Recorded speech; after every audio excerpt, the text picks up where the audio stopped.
Mielos moteris, damos, mielos mano sekėjos ir kanalo svečiai, šiandien siūlau padaryti tokią dėlionę.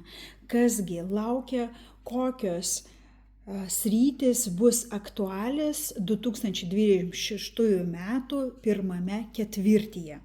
Ir tikrai šiam būrimui naudosiu net 3 kaladės ir noriu ištraukti labai intuityviai. Kokiosgi temos, kokiosgi sferos, paimkime 5 sferas, bus arba taps aktualios 2026 metų pirmame ketvirtyje. Aš kol ruošiu kaladę noriu padėkoti Jums už visus Jūsų patiktukus, komentarus, už tai, kad sekate, nepamirškite, prašau, prenumeruoti šį kanalą, kad nepraleistumėte nei vieno video. Taigi labai intuityviai pasirenkam, kokiosgi temos bus aktualios 26 metais, pirmame ketvirtyje. Išsirinksim. Norėjau išsirinkti 5 temas. Tikiuosi viskas tilps. Jeigu kažkas nesimatys iš karto, tai aš paskiau ir parodysiu. Labai įdomios temos iškrito, taigi kelionių arba transporto tematika, jūsų pačios asmenybės tematika, kas susijęs su jumis, taip pat jūsų priešai, kažkokie svarbus sprendimai, jūsų resursas, pavadinkime šią kortą, raktas jūsų resursas, ir čia gali būti resursas ir finansinis, gali būti resursas, kaip energijos resursas, motyvacijos resursas, ir 5 korta iškrito, kad bus aktualus, arba analitinis darbas, ar vėlgi tam tikri konfliktai, konfliktų sprendimai. Gerai, imu kitą kaladę ir pasižiūrėsime, kasgi kiekvienoje srityje, kasgi būtent bus. Taigi sritis mes išsiaiškinom, dabar noriu žinoti, kas būtent bus aktualu su kelionėmis arba transportu, kas būtent bus aktualu, ką mes kalbam apie savo asmenybę. Mūsų priešai, kas čia, resursas, apie ką šį poziciją, taip, ir konfliktai. Taip, ir taip pat noriu paimti patarimą. Nesijaudinkit, jeigu nematote kiekvieną poziciją, aš labiau pritrauksiu, kai jau kalbėsiu apie ją, paimsiu po patarimą kiekvienai pozicijai. Patarimas dėl kelionių, patarimas dėl asmenybės, taip, dėl mūsų priešų, resursų, ir konfliktų. Gerai, pirmoji tema, kuri iškrito, kad bus aktuali kitais metais, tai yra kelionės. Kasgi su tom kelionėm, kad tikrai bus labai daug informacijos. Galbūt būtent pirmoji pusėje 2026 metų pirmame ketvirtyje jūs ir ketinate arba keliauti, arba ketinate pakeisti savo transporto priemonę. Jau planuojate, galvojate ir imsite galbūt kažkokį tai, leasingą, ar ieškosite savo naujos mašinos, arba jau ieškote, kurgi tą žiemą, sausį, vasarį, dalį kovo galbūt kažkur praleisti šiltai. Tai bus labai daug komunikacijos apie tai, galbūt nagrinėsite pasiūlymus, vis įvairiausių agentūrų, ieškosite, dėl to ir bendrausite. Reikės kažkam parašyti, atrašyti, susižiūrėti datas, susižiūrėti viešbučius, na ir akivaizdu, kad tikrai sudarysite tą sutartį, tikrai nupirksite tuos bilietus. Ir patarimas kortos yra su tuo informacija, tikrai viską susižiūrėkite, galbūt kortos čia patarė ne šiaip vabank važiuokite, bet pasižiūrėkite, kokia valiuta, koks laiko zona toj šaly, kur jūs važiuojate, kokios aktualijos tuo metu toj šaly, pasižiūrėkite, panagrinėkite, jeigu norite aplankyti kažkokius tai objektus, kada jie atsidaro, kaip ten su viešuoju transportu ar taksi, ar galima ten visą tą informaciją tiesiog pasiruošti, turėti tą informacijos bagažą reikalingas, kuris bus jums, kai jūs kažkur tai skrisite ir važiuosite. Jeigu vis dėlto tai kalba apie naują transporto priemonę, vėlgi pasiskaitykite, surinkite informaciją, nepatingėkite patikrinti, ar nebuvo daužta mašina, jeigu ne naują perkate kažką tai. Patikrinkite apie šį modelį, kiek degalų sunaudoja ir taip toliau ir panašiai, reiškia, būkite išsilavinę šito klausimu, ar tai nesvarbu, ar tai kelionė bus, ar tai vis dėlto kaip jūsų transporto priemonė bus. Labai puiku, aš sakyčiau, pradžia metų visai nebloga, tokia, nuteikianti pozityviai. Einam toliau. Bus aktualus ir jūsų pačios klausimas, aš kaip asmenybė, aš kaip asmuo, mano gyvenimas. Ir čia iškrito tokios labai sudėtingos, sakyčiau, kortos, kur galbūt ir bus labai tokių, kažkam smogs, taip sakant, praeitis, praeities kažkokios tai problemos, arba jeigu jūs nedadarėt kažko tai 2025-aisiais, tikrai pasivys jūs ir pagaus tos problemos, tie klausimai 26 metais ir vis tiek reikės spręsti. Galbūt kažkam tai klausimas dėl jūs jeigu komandoje dirbote su ta komanda, daugam tai bus toks nervingumas, neapibrieštumas, kažkokia tai pakybusi situacija ir ta pakybusi situacija, ji tikrai bus, tokia labai aštri ir nemaloni. Galbūt kažkas, jeigu jūs, apsispręsite keisti darbą, arba keisti kažką tai savo santykiuose, tas sprendimas bus, be abejotinai labai jums sunkus ir labai toks aštrus, kuris kels labai daug rūpesčio. Kągi kalba kortos apie tai? Kortos kalba komunikuoti. Reiškia, jeigu susidūrėt su problema, nesėdėkite šiaip vietoje, nedepresuokite, negalvokite, nesukite tos minties galvoje vėl ir vėl, bet iškomunikuokite. Galbūt kažkam reikia jums parašyti, galbūt paklausti pažįstamus, galbūt kreiptis į tą patį ar psichologą, ar coachą, ar mentorį, galbūt reikia rašyti institucijoms. Laiškas tai yra apie komunikacijas, tvarkytis, reiškia, dokumentus, būtent toks patarimas. Susitvarkyti su tuo.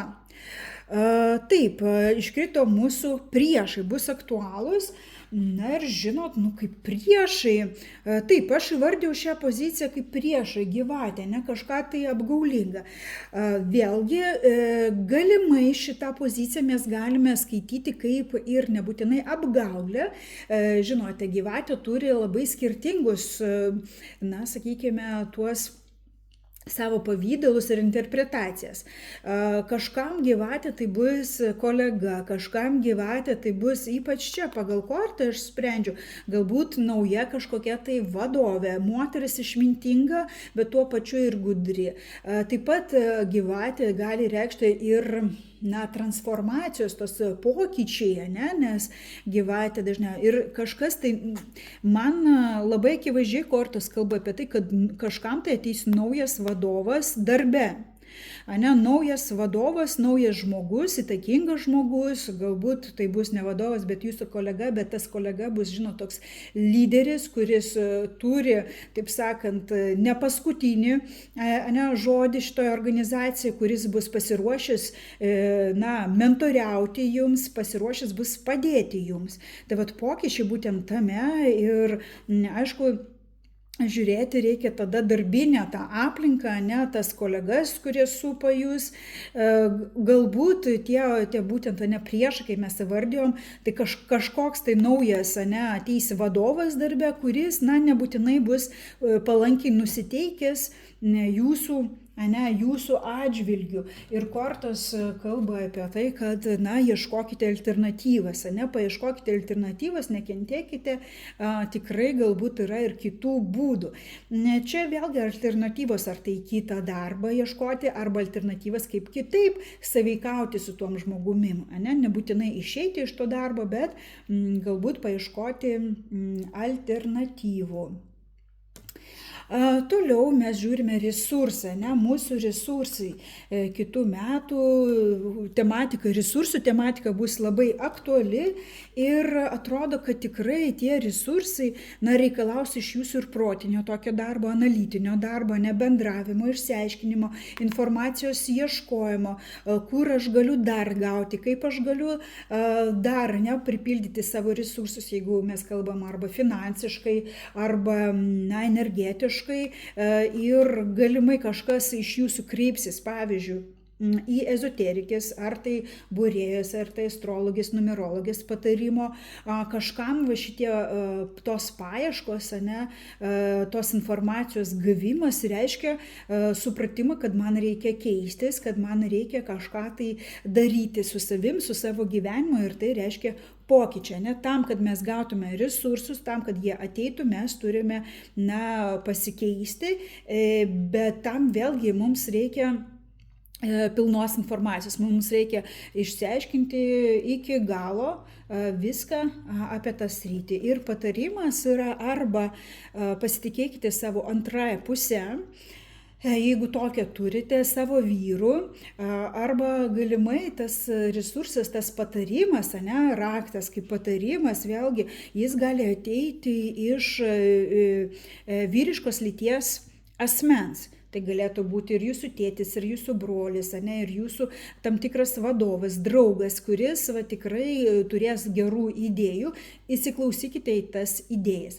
Jeigu mes čia nekalbam apie tokį vyriškos lyties atstovą, tai reiškia iš tikrųjų, kad kortų patarimas būti aktyviai, būti lyderiai, parodyti iniciatyvą, nesidėti vietoj ir tiesiog nelaukti, kol kažkas tai įkris, kažkoks tai patarimas, pačiai ieškoti, pačiai rašyti, pačiai keistis.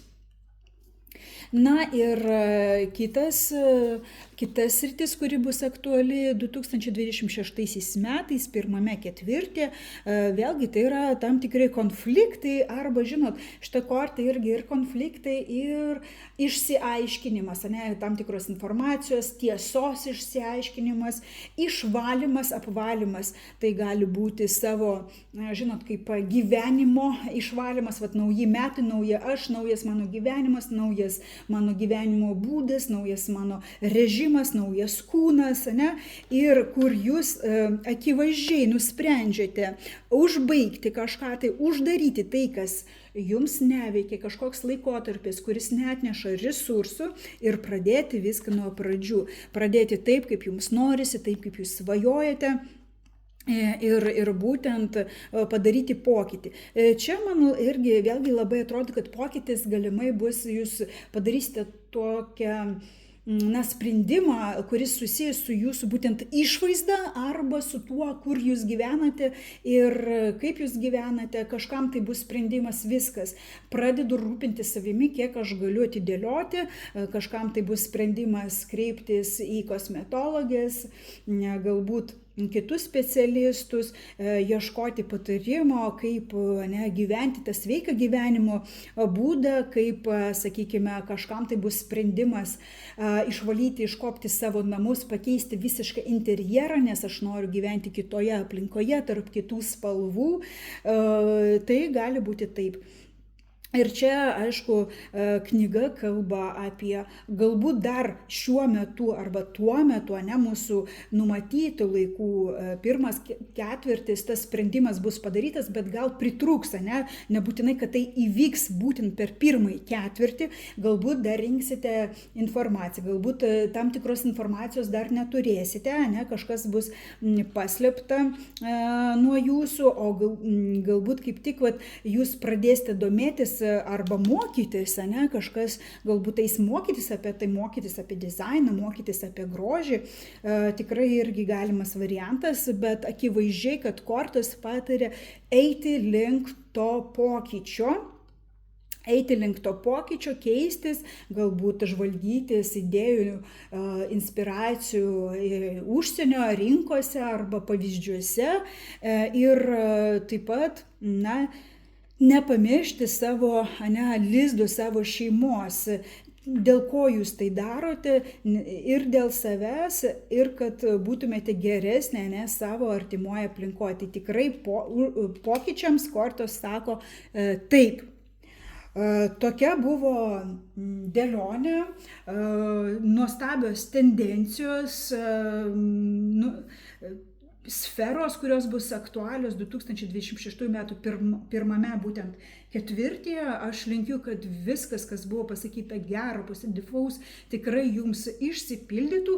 Primenu, kad tai buvo bendroji dėlionė. Jeigu jums aktualu ir norite išgirsti būtent savo, kviečiu rašyti man individualiai, visus kontaktus šio video aprašymą aš palieku. Ir labai labai ačiū Jums, kad buvote su manimi iki galo. Ačiū už Jūsų prenumeratą, ačiū už Jūsų patiktuką, ačiū už Jūsų komentarą ir pasimatysime kitose video. Ate!